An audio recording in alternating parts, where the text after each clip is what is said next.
Assalamualaikum warahmatullahi wabarakatuh.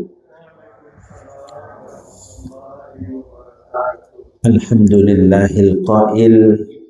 A'udzu billahi minasy syaithanir rajim. Bismillahirrahmanirrahim. Ara'aita alladhi yukazzibu bid-din fadhalika alladhi yad'u'ul yatim wa la yahuddu 'ala ta'amil miskin. Fawailul lil musallin alladzina hum an salatihim sahun alladzina hum yura'una wa yamna'una al-ma'un. Asyhadu an la ilaha illallah wa asyhadu anna Muhammadar Rasulullah arsalahullahu azza wa jalla basyiran wa nadhiran wa da'iyan ila Allahi wa biiznihi wa sirajan munira. Bapak-bapak, ibu-ibu, hadirin dan hadirat sekalian sidang jemaah salat zuhur yang mudah-mudahan dimuliakan Allah. Seorang tokoh di kota Mekah dulu zaman jahiliyah namanya Abdul Uzza. Dia ini memang orang cukup berada. Hampir setiap pekan dia menyembelih unta. Lalu dagingnya didistribusikan kepada kolega-kolega teman-temannya. Waktu mendistribusikan itu datang anak yatim meminta secuil dari daging yang didistribusi. Anak yatim fakir miskin juga minta banyak-banyak, sedikit aja. Lalu bagaimana respon Abdul Uzza, tokoh orang yang berpunya, kepada yang minta-minta nyari di hardiknya, lalu disuruhnya pergi, tempat kamu tidak di sini, kamu nggak ada dapat pergi. Tidak lama setelah peristiwa itu, lalu Allah terus langsung menurunkan ayatnya pada Nabi, Muhammad, udah pernah lihat belum mereka yang mendustakan agamanya? Itulah dia orangnya. Maka turun ayat, ara'aital ladzi yukadzibu biddin. Adakah kamu melihat orang yang mendustakan agama? Itulah mereka yang menghardik anak yatim, tidak memberi makan fakir miskin, seterusnya. Kajian kita pada siang ini, bapak-bapak, ibu-ibu, adalah satu rukun yang sangat penting dalam kehidupan kita. Tidak kita kerjakan berarti ada yang sumbing dalam kita beragama. Tidak sempurna keislaman kita. Apa itu? Zakat. Ini momentumnya memang dilaksanakan bulan ini. Paling telat, paling terakhir sebelum sholat Idul Fitri ditunaikan. Bolehkah seseorang membayarkan zakat fitrahnya setelah sholat Id? Silakan. Tapi nggak dicatat, dikategorikan sebagai zakat fitrah lagi. Sedekah infak biasa. Berarti kalau dia lewat dalam menjalankan membayarkan zakat fitrah, berarti dia meninggalkan satu kewajiban yang sangat penting, rukun Islam dalam kehidupannya. Bapak-bapak, ibu-ibu, hadirin dan hadirat sekalian yang mudah-mudahan dimuliakan Allah Subhanahu wa Ta'ala. Dalam literatur fikih Islam ada dua zakat itu, Pak, ya. Yang pertama zakat fitrah, yang kedua zakat mal. Zakat fitrah itu adalah mensucikan harta benda kita, dan itu kewajiban setiap individu. Sebelum sholat Idul Fitri, kira-kira jam 6.30, sholatnya kan jam 7 di lapangan misalnya. Istrinya baru saja melahirkan, maka si bapak berkewajiban untuk membayarkan zakat fitrahnya, karena itu sudah jadi manusia, tidak lagi jadi janin, sudah di luar dia. Maka wajib untuk mengeluarkan zakat fitrahnya. Momentumnya hanya dapat di bulan ini, paling telat sebelum sholat ini. Jadi ini sangat penting. Allah berfirman dalam Quran, qad aflaha man zakkaha wa qad khaba man dassaha. Beruntung orang yang membersihkan jiwanya, dan merugi sekali orang yang mengotori jiwanya. Maka zakat ini dari segi bahasa membersihkan, pembersihan harta termasuk jiwa. Merupakan satu rukun dari rukun Islam, ya.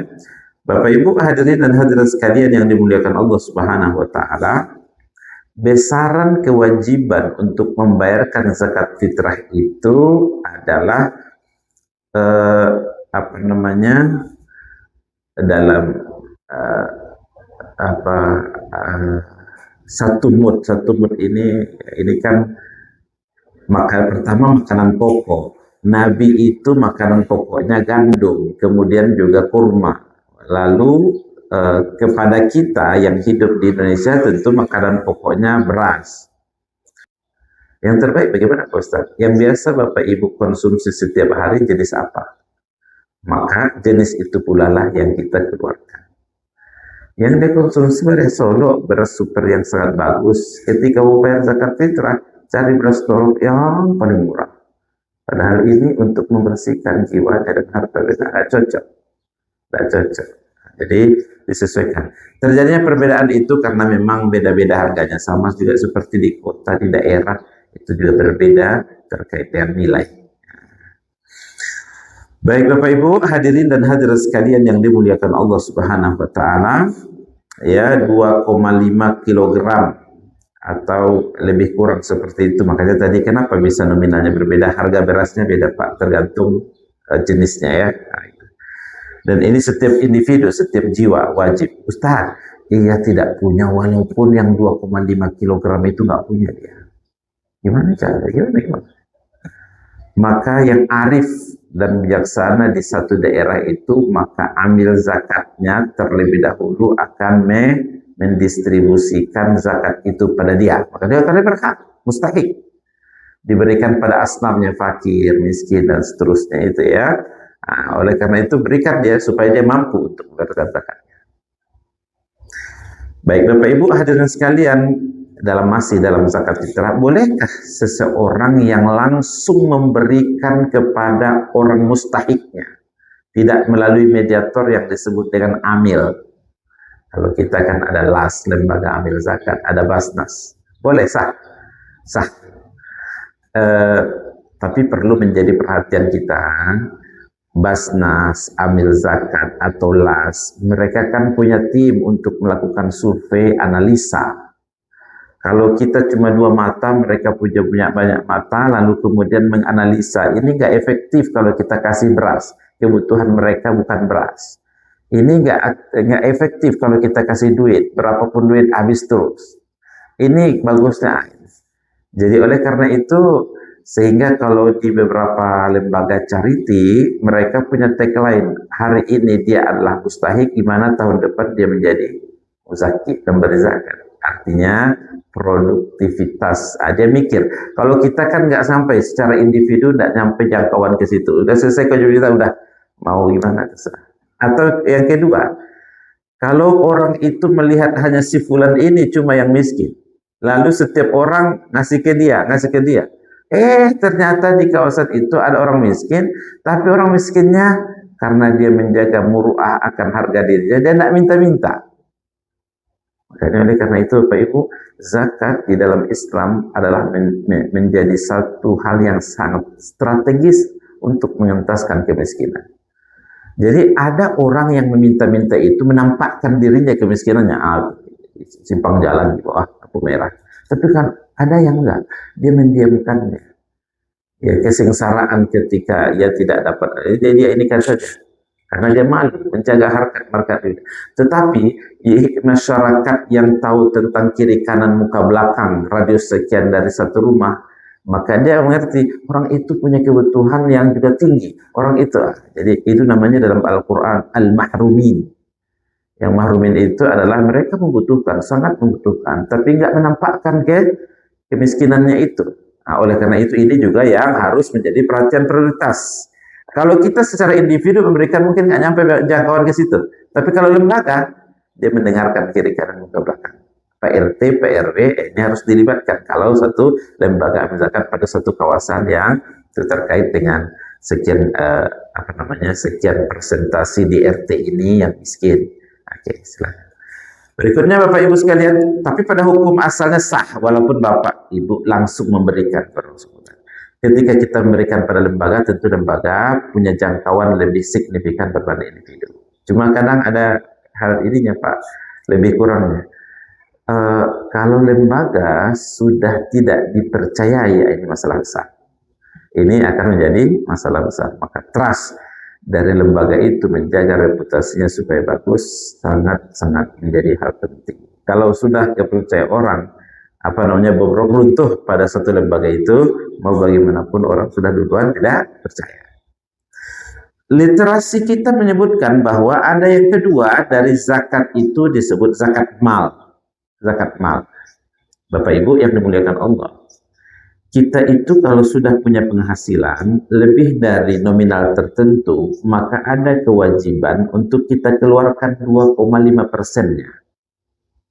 Bapak Ibu yang dimuliakan Allah Subhanahu wa taala, tapi kan nggak ikut terlibat si miskin itu dalam pekerjaan saya. Tidak perlu mereka terlibat. Kalau kita punya penghasilan dengan jumlah sekian, ya ada yang mengatakan bahwa lebih dari 8 juta kalau hitungannya 8 juta, atau kalau uang yang tersimpan atau emas yang tersimpan adalah 80 gram emas, maka ada kewajiban untuk mengeluarkan 2,5% dari harta itu sebagai zakatnya. Ini sudah harta kita, sudah mencukupi pada ukuran haul namanya. Dalam zakat mal ada 2 prasyarat Bapak Ibu untuk supaya kena kewajiban ini.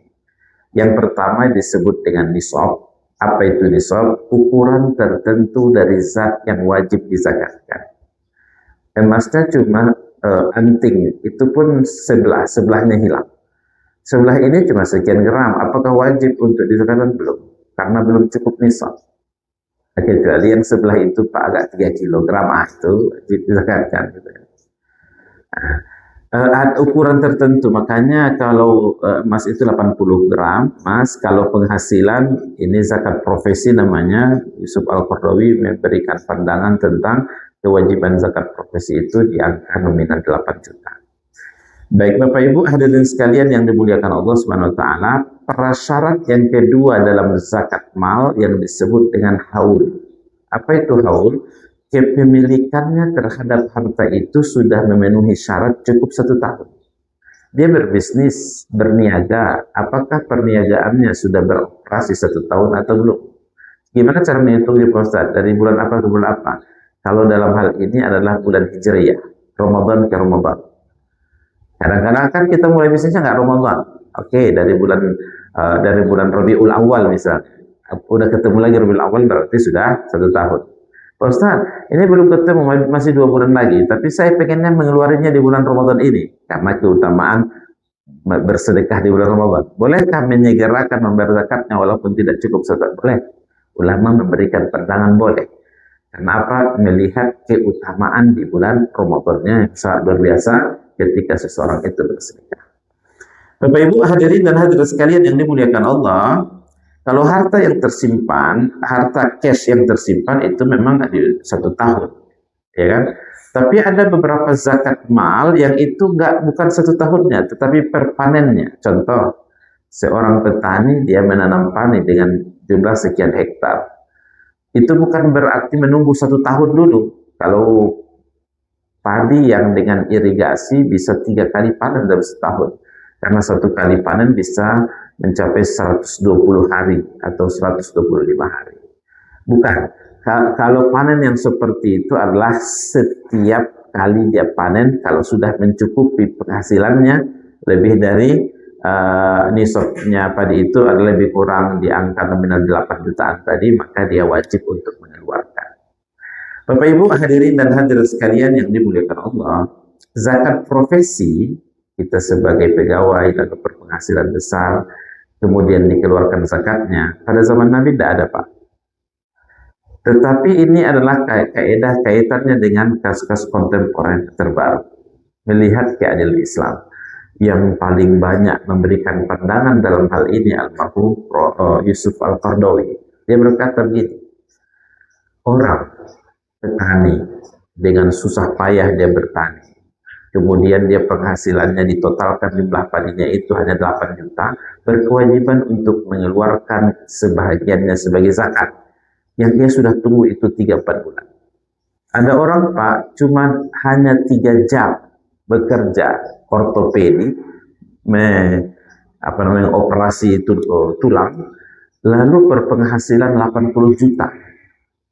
Kalau seandainya itu yang menanam padi dapat penghasilan cuma 8 juta, lalu diminta untuk mengeluarkan zakatnya, sementara seorang profesional ini hanya beberapa jam, lalu mendapatkan penghasilan yang lumayan, nggak ada ditarik zakatnya. Ini nggak adil dalam Islam. Maka atas dasar keadilan Islam, itulah yang menjadi dasar latar belakang kenapa para ulama memberikan kewajiban bagi mereka yang secara profesional untuk mengeluarkan zakatnya yang disebut dengan zakat profesional. Baik Bapak Ibu hadirin dan hadirat sekalian yang dimuliakan Allah Subhanahu wa taala, berapa persentase yang diambil? 2,5%. 2,5%.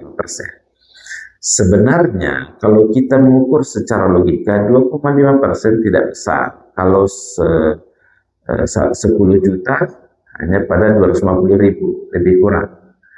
Duduk saja kita bertiga berempat di kedai Lamun Ombak atau Silungkang, mungkin hanya sekian jam saja lewat itu yang 250.000 itu. Tapi dengan berzakat itu Allah menjamin tentang kebersihan harta kita aman. Ya, Bapak-bapak, ibu-ibu yang dimuliakan Allah, kita punya harta segini dan sudah mencukupi nisab, maka 2,5-nya harus diberikan. Ada hak orang lain yang bukan milik kita, walaupun kita pagi siang sore bekerja untuk mendapatkan ini. 2,5 ini punya orang. Oh, saya nggak mau, ini punya saya nih. Orang lainnya boleh, nggak ada masalah. Tapi Allah punya cara sendiri untuk mengambil haknya. Covid, nggak bisa bangkit lagi kedainya, terbakar, habis. Justru miskin papa nggak punya apa-apa. Di situ berpikirnya kita ke situ. Bapak Ibu hadirin dan hadirat sekalian yang dimuliakan Allah, setiap tahun dia keluarkan punya orang ini. Lalu ini untuk dia. Apakah seseorang itu sudah disebut sebagai pemurah? Belum. Memang normalnya begitu dan berkewajiban seperti itu. Ini hartanya semua, lalu kemudian 2,5% sudah diambil oleh hak orang lain punya. Lalu yang tertinggal ini dia masih bersedekah ke masjid, masih menyantuni orang di jalanan, masih memberikan banyak kepedulian. Itulah baru orang disebut mulia dan pemberi.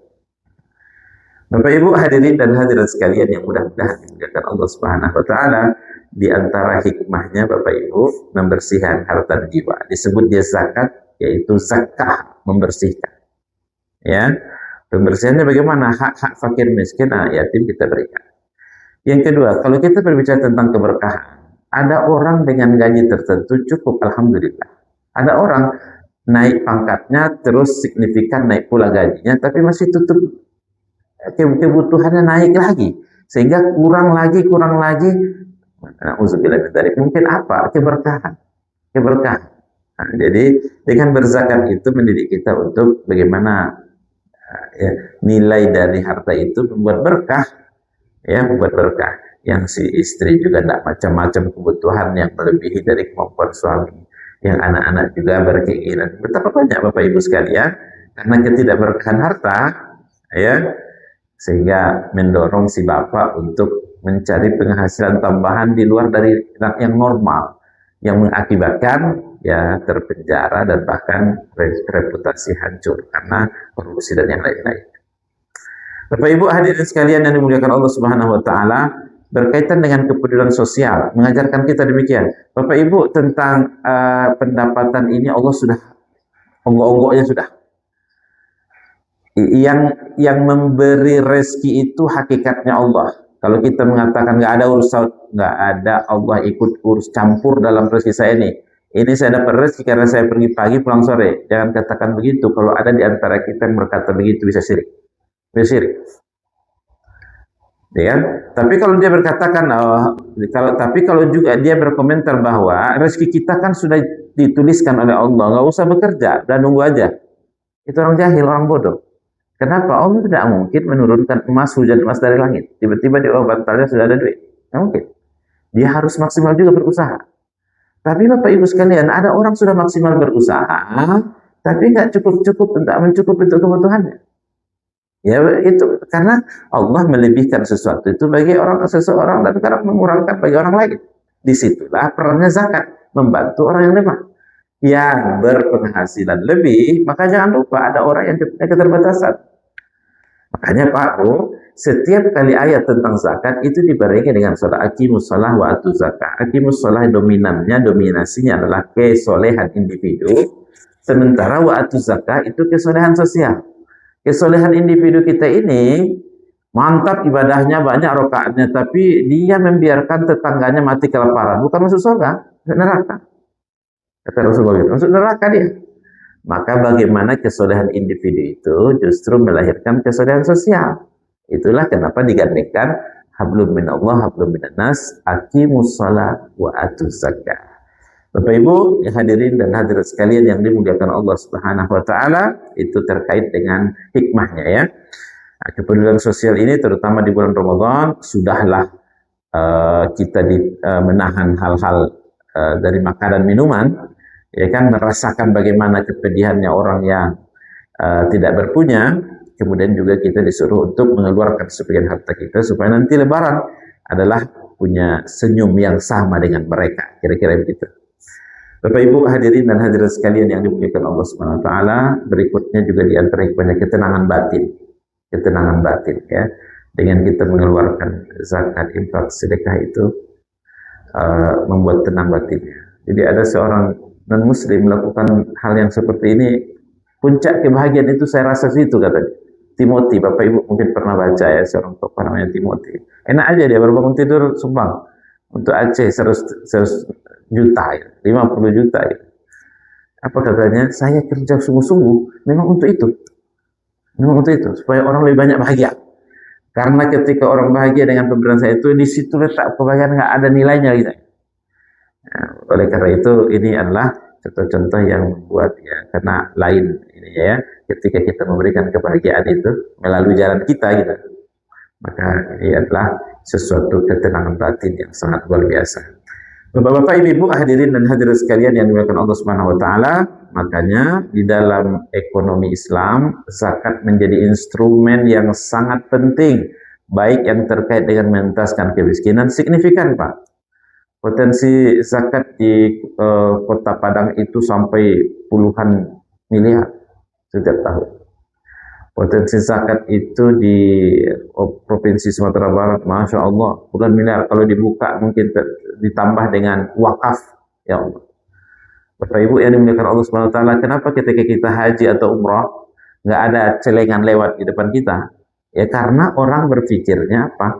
Ada sebagian harta itu yang adalah bukan milik dia, adalah milik orang lain. Utsman bin Affan itu masih punya rekening sekarang. Kalau kita di Markaz Shimaliyah namanya, menginapnya, ada tulisan di hotel-hotel itu, ini wakafnya Utsman bin Affan. Aset-asetnya dikembangkan terus, yang hasilnya itu diserahkan untuk kemakmuran masjid, termasuk yang kita makan, ada dikasih perbukaan kalau lagi puasa Kamis gitu kan, Kamis atau Senin sore, kita juga dapat kecipratan tuh nih, yang dibagi-bagi gitu. Nah, Bapak Ibu yang dimuliakan Allah, dikembangkan terus kalau pengelolanya bagus dan mantap, sehingga itu yang terjadi. Nggak ada, justru jamaahnya itu dikasih. Jadi orang Indonesia terbiasa nyimpak gitu, mana celengannya Pak Ustaz, kok nggak ada?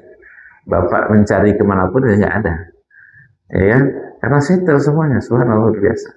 Nampak instrumen bahwa dengan zakat itu luar biasa kalau kita memaksimalkan potensinya, luar biasa, luar biasa. Bapak, Ibu, hadirin sekalian yang dimuliakan Allah Subhanahu wa taala, maka ini adalah menjadi kewajiban kita. Kita sempurnakan ibadah puasa kita ini dengan satu rukun Islam yang sangat penting, menunaikan zakat. Ada zakat fitrah, ada juga zakat mal. Allahu a'lam bishawab. Kita buka mengkali diskusi. Kalau ada di antara Bapak Ibu yang ingin menambahkan atau mungkin ingin bertanya seputar topik kita, disilakan. Silakan. Ya, Pak. Assalamualaikum. Nah.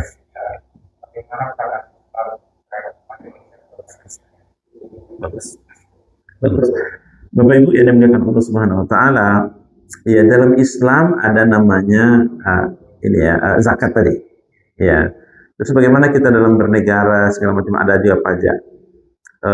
Pada zaman khilafah dulu, pandangan ulama membolehkan karena ini kemaslahatan. Tapi begini Bapak Ibu sekalian, memang ada beberapa hal yang misalnya ya sampai kepada orang miskin yang tidak mampu tentu tidak kena. Ada ininya ya, ada skemanya. Dan ini sudah menjadi peraturan dan undang-undang kita Pak di Indonesia. Tetapi banyak orang lelaki yang tidak tahu apa itu. Bapak mengeluarkan zakat setiap tahun atau setiap bulan, itu bisa minta keterangan kepada lembaga zakat yang tercatat Pak ya, lembaga zakatnya yang terregister.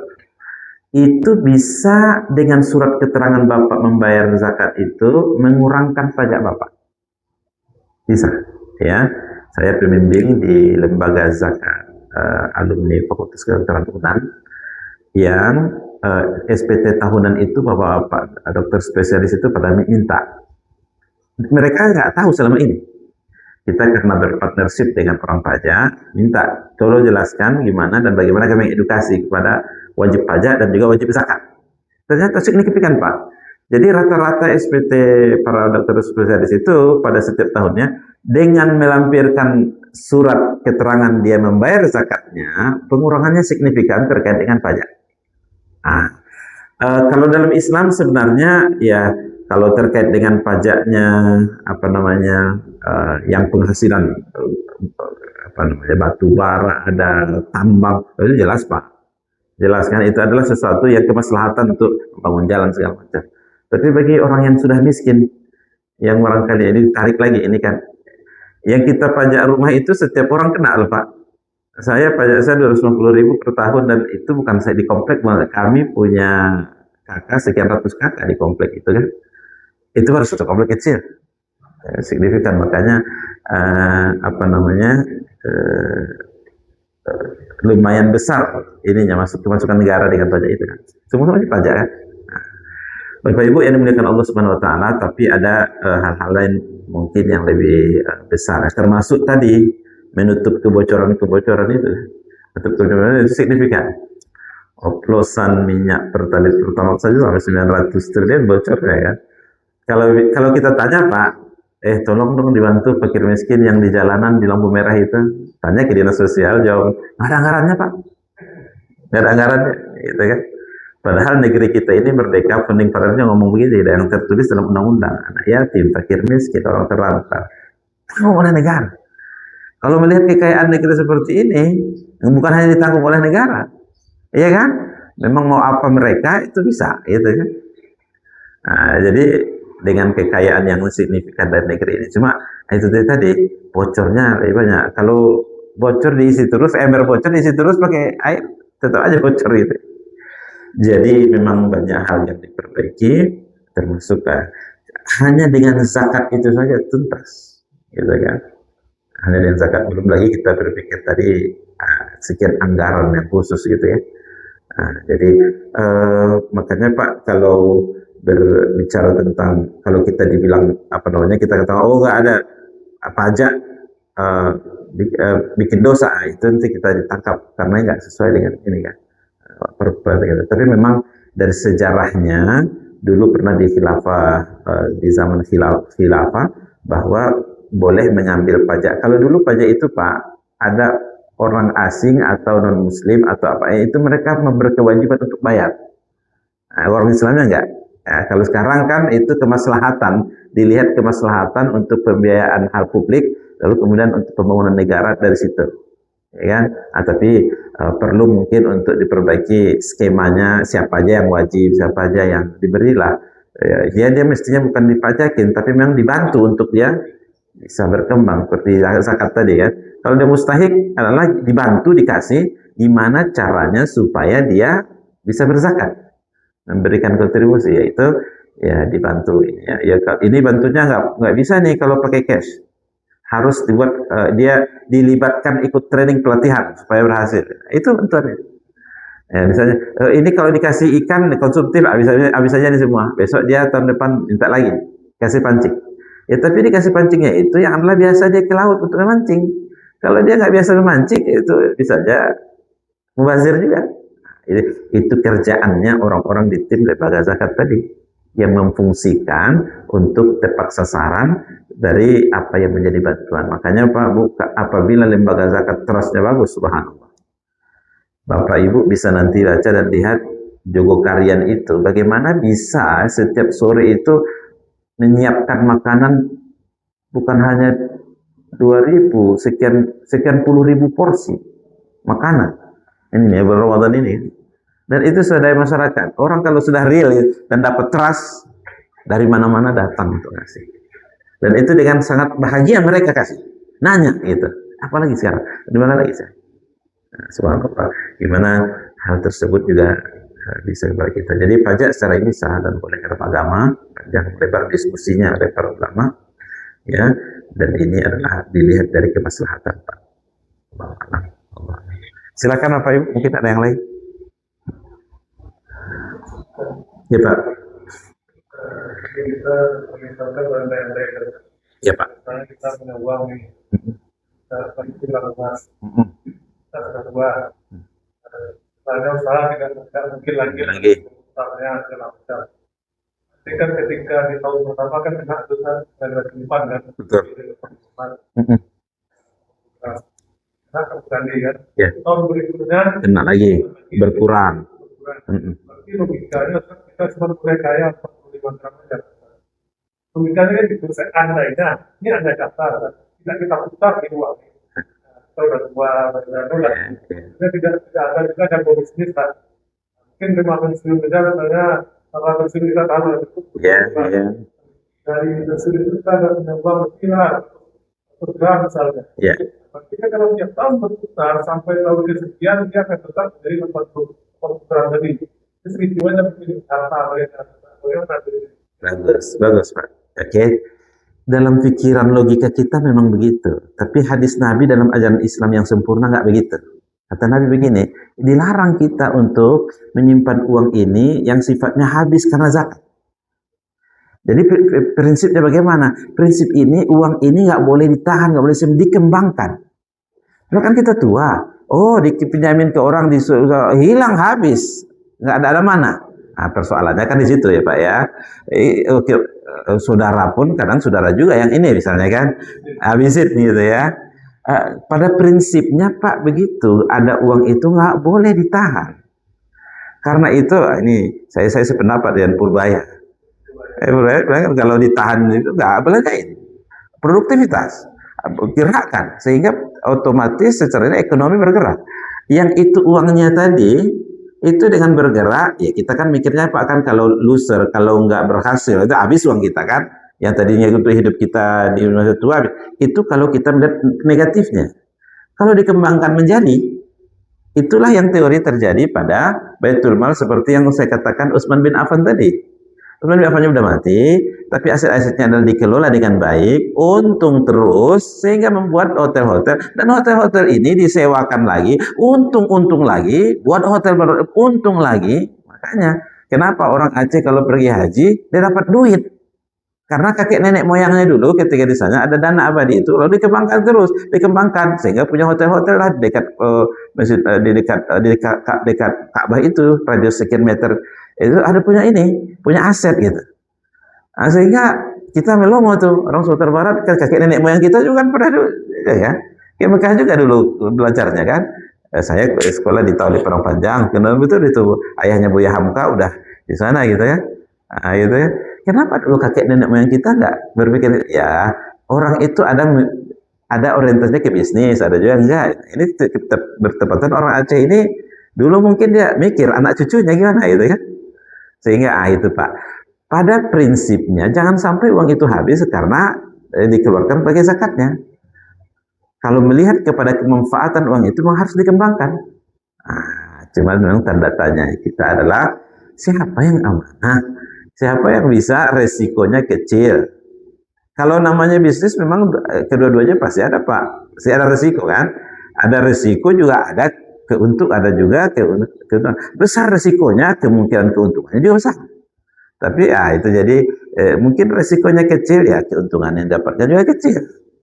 Contohnya Pak ada Bank BSI itu dia mengeluarkan apa yang disebut dengan sukuk kan. Sukuk itu oleh Majelis Ulama halal boleh. Dikira di kisaran 6% atau di 7%. yang itu uang adalah untuk retail ataupun untuk bangunan pemerintah. Kemudian nanti ada pembagian hasil, bagi hasilnya, ya kan? Lumayan untuk bayar zakatnya dari uang kita itu tertutupi. Nah, itu kalau mikirnya ke situ tadi Pak. Tapi kalau didiamin, nggak dikelola gitu kan? Karena kalau apa sukuk tadi kan Pak risikonya kecil tuh. Jadi berjangka 2 tahun atau 4 tahun gitu ya. Nah, kita juga takut kan kalau itu adalah dibisniskan konvensional bunga. Kita paham maklumi semua bagaimana riba itu, ya kan? Nggak mau juga kayak gitu kan? Oleh karena itu Pak, saya sarankan ya tepat resikonya tetap ada, tapi kecil resikonya. Berbanding, nah ini bagus nih teman kita ini sudah menyampaikan proposal panjang lebar siang malam gitu. Tapi ketika di resiko kita langsung nggak percaya karena habis semuanya gitu modal-modal. Kalau kita bermuamalah, bermusyarakah, tentu kalaupun kerugian ditanggung bersama. Nanti kalau dapat keuntungan, bersharing keuntungan kan itu ya Pak ya. Pak, Ya. itu Pak. Kira-kira menurut Ustaz gimana? Polanya gimana? Kan kalau dari biasanya saya baru cerita saja mungkin. Iya Bu. Ya, Pak. Cerita kalau dari sisi apa namanya kita tengok dia itu kan memberi pembagian hasil. Bagi hasil. Kita anggap pakai persentase lah. Iya.